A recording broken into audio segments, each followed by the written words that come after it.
Hey there, listening squirrels. We're on chapter 28. I remembered to bring my drink in. Mountain Dew. Chapter 28 of The Old Curiosity Shop by Charles Dickens. Sleep hung upon the eyelids of the child so long that when she awoke, Mrs. Jarley was already decorated with her large bonnet and actively engaged in preparing breakfast. She received Nell's apology for being so late with perfect good humor and said that she should not have roused her if she had slept on till noon. "Because it does you good," said the lady of the caravan, "when you're tired, to sleep as long as ever you can, and get the fatigue quite off, and that's another blessing of your time of life, you can sleep so very sound." Y'all remember being a kid, sleeping so good, lay down, fall right to sleep. Next thing you know, it's morning time. It's amazing. I take knockout drugs at night because that's when I wake up. All day long I'm going. But not today. I did good today. Probably a Mountain Dew. And the other tea I had. Let's see. "Have you had a bad night, ma'am?" asked Nell. "I seldom have anything else, child," replied Mrs. Jarley with the air of a martyr. "I sometimes wonder how I bear it." Remembering the snores which had proceeded from that cleft in the caravan in which the proprietress of the waxwork passed the night, Nell rather thought she must have been dreaming of lying awake. However, she expressed herself very sorry to hear such a dismal account of her state of health, and shortly afterward sat down with her grandfather and Mrs. Jarley to breakfast. The meal finished, Nell assisted to wash the cups and saucers and put them in their proper places, and these household duties performed, Mrs. Jarley arrayed herself in an exceedingly bright shawl for the purpose of making a progress through the streets of the town. The wan will come on to bring the boxes," said Mrs. Jarley, "and you had better come in it, child. I'm obliged to walk very much against my will, but the people expect it of me, and public characters can't be their own masters and mistresses in such matters as these. How do I look, child?" Nell returned a satisfactory reply, and Mrs. Jarley, after sticking a great many pins into various parts of her figure and making several abortive attempts to obtain a full view of her own back, was at last satisfied with her appearance and went forth majestically. The caravan followed at no great distance. As it went jolting through the streets, Nell peeped from the window, curious to see in what kind of place they were, and yet fearful of encountering at every turn the dreaded face of Quilp. It was a pretty large town with an open square which they were crawling slowly along, and in the middle of which was the town hall with a clock tower and a weathercock. There were houses of stone, houses of red brick, houses of yellow brick, houses of lath and plaster, and houses of wood, many of them very old, with withered faces carved upon the beams and staring down into the street. These had very little winking windows and low arched doors, and in some of the narrower ways quite overhung the pavement. The streets were very clean, very sunny, very empty, and very dull.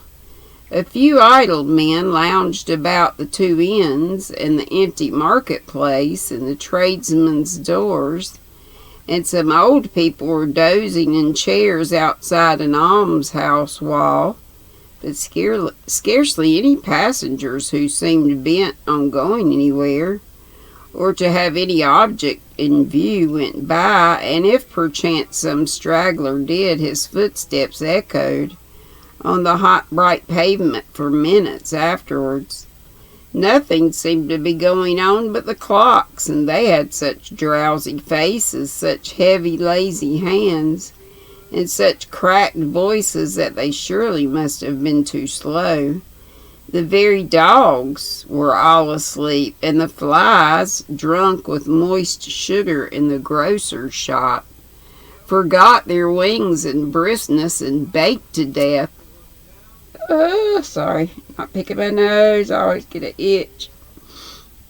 Baked to death in dusty corners of the window. Rumbling along with most unwonted noise, the caravan stopped at last at the place of exhibition, where Nell dismounted amidst an admiring group of children who evidently supposed her to be an important item of the curiosities, and were fully impressed with the belief that her grandfather was a cunning device in wax. The chests were taken out with all convenient dispatch, and taken in to be unlocked by Mrs. Jarley, who attended by George and another man in velveteen shorts and a drab hat ornamented with turnpike tickets, were waiting to dispose their contents, and in parentheses, consisting of red festoons and other ornamental devices and upholstery work, to the best advantage in the decoration of the room. They all got to work without loss of time, and very busy they were, as the stupendous collection were yet concealed by cloths, lest the inevitable dust should injure their complexions.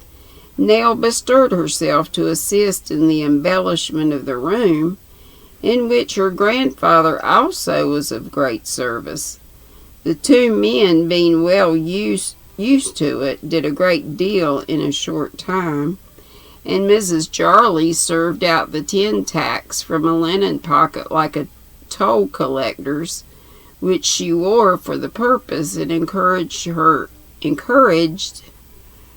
assistants to renewed exertion.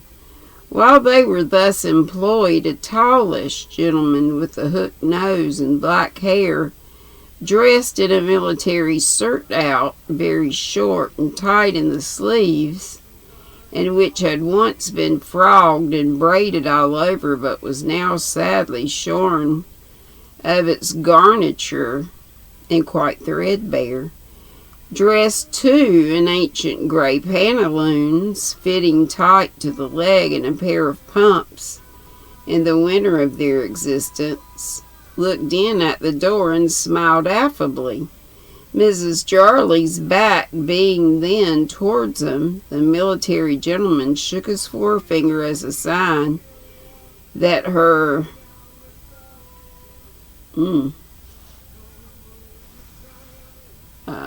see this word, myrmidons, M-Y, let me look it up, myrmidons.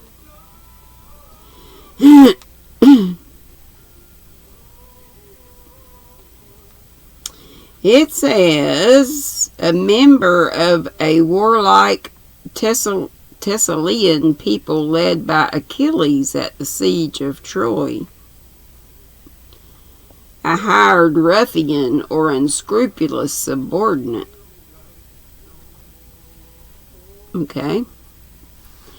So the military gentleman shook his forefinger as a sign that were not to apprise her of his presence, and stealing up close behind her, tapped her on the neck and cried playfully, "Boo!" No, bah, I guess. "Why, what, Mr. Slime," cried the lady of the waxwork. "Lot, who'd have thought of seeing you here?" "'Pon my soul and honor," said Mr. Slime. "That's a good remark. 'Pon my soul and honor, that's a wise remark. Who would have thought it? George, my faithful feller, how are you?" George received this advance with a surly indifference, observing that he was well enough for the matter of that, and hammering lustily all the time. "I came here," said the military gentleman, turning to Mrs. Jarley, "'pon my soul and honor, I hardly know what I came here for."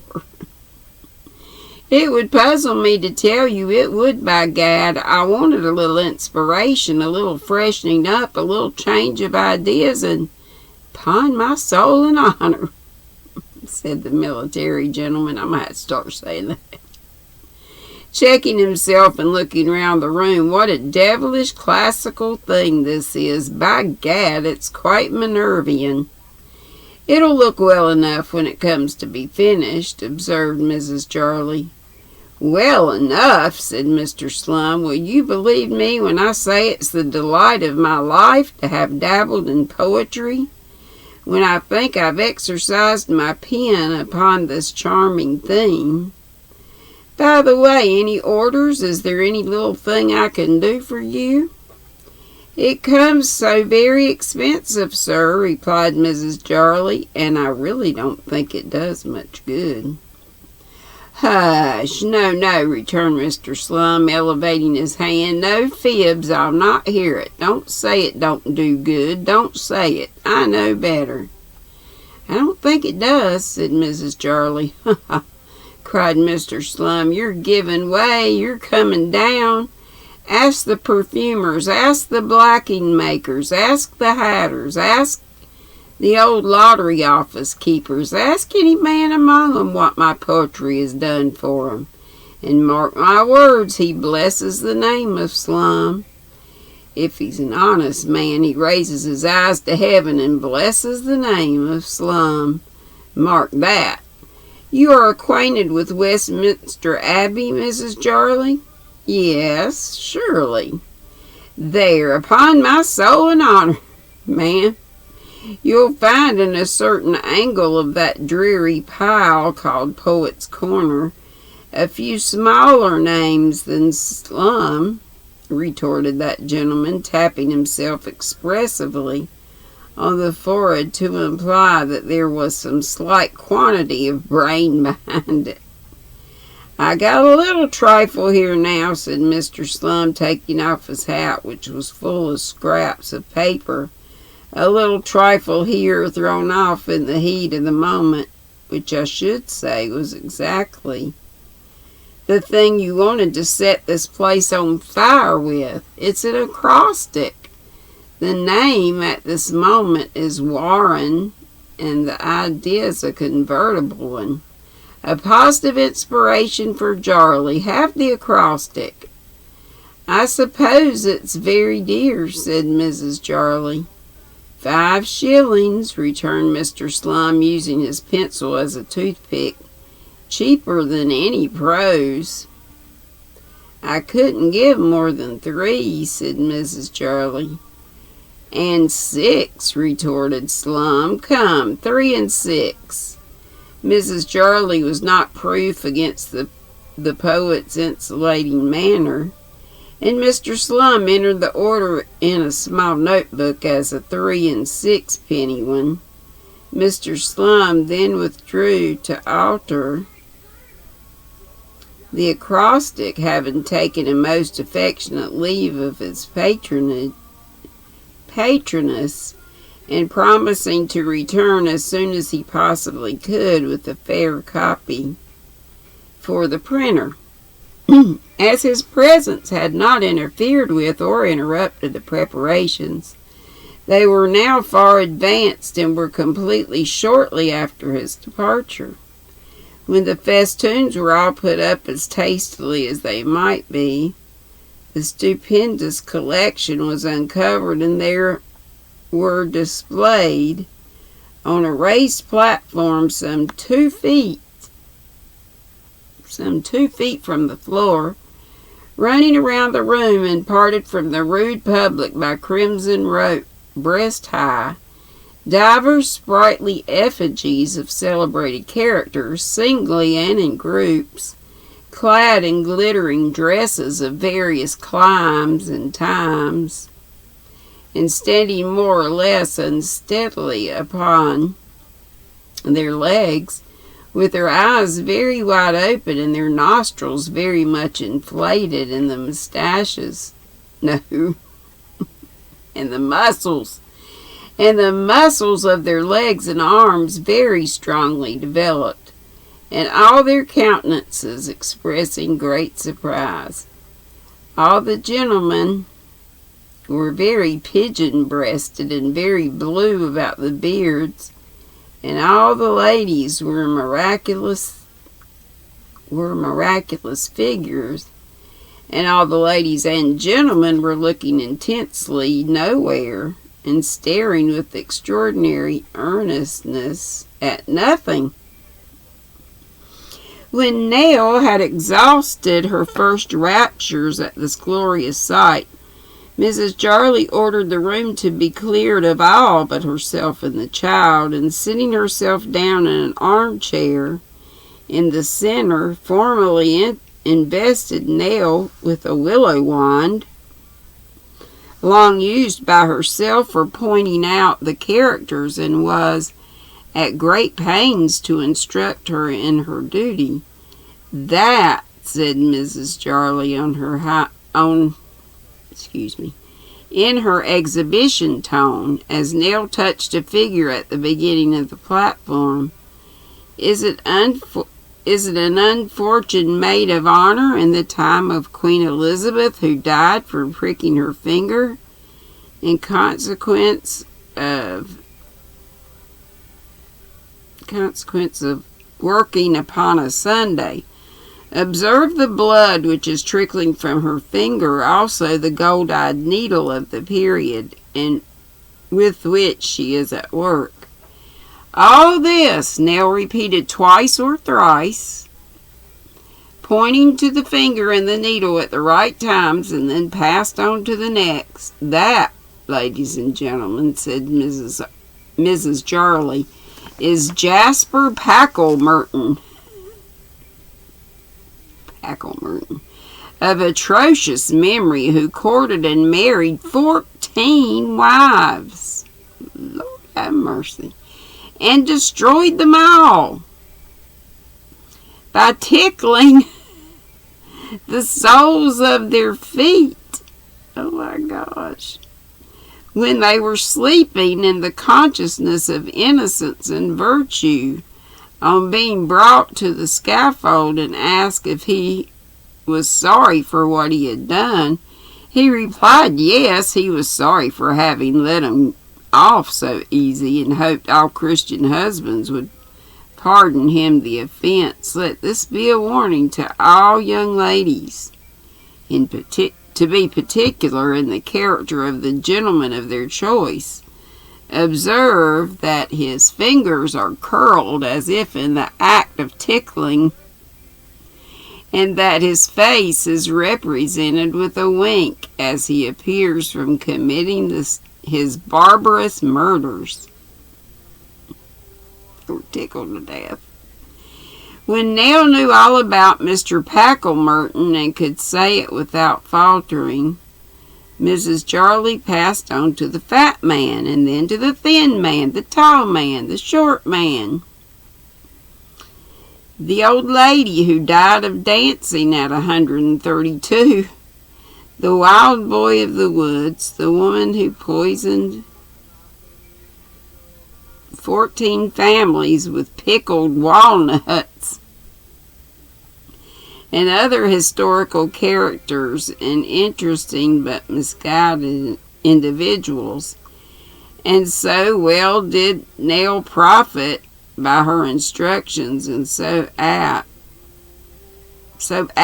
was she to remember them, that by the time they'd been shut up together for a couple of hours, she was in full possession of the history of the whole establishment, and perfectly competent to the enlightenment of visitors.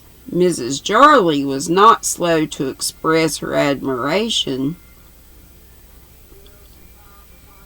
at this happy result, and carried her young friend and pupil to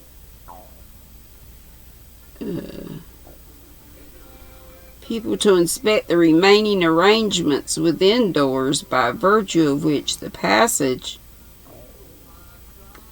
had been already converted into a grove of green baize hung with the inscription she had already seen, Mr. Slum's predictions. No, not predictions, productions. And a highly ornamented table placed at the upper end for Mrs. Jarley herself, at which she was to preside and take the money, in company with His Majesty King George III, Mr. Grimaldi as clown, Mary Queen of Scots, an anonymous gentleman of the Quaker persuasion, and Mr. Pitt, holding in his hand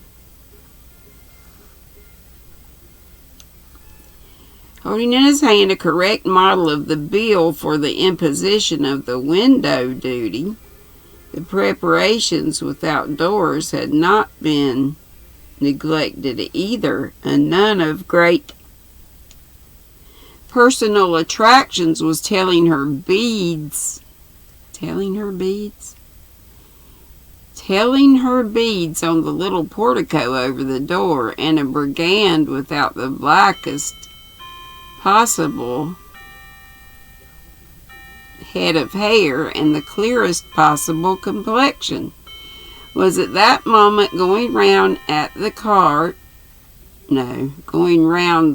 town in a cart, consulting the miniature of a lady. Okay. It now only remained that Mr. Slum's compositions should be judiciously distributed, that the pathetic effusions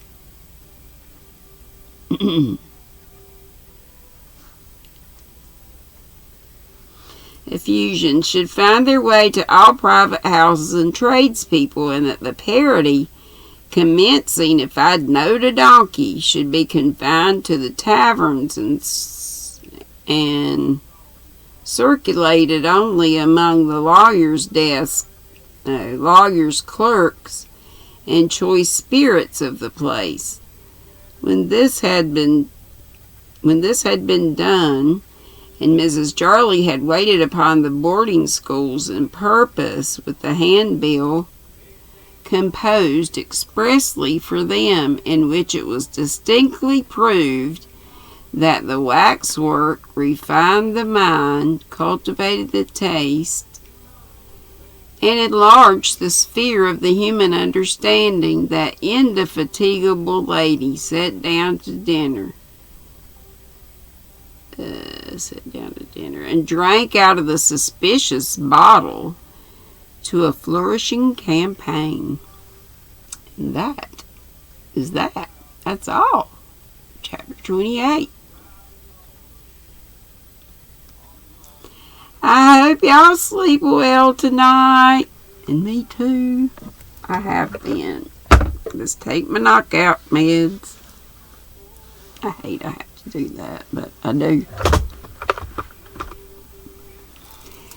Love y'all very much. Be sweet, don't be ugly. Bye-bye.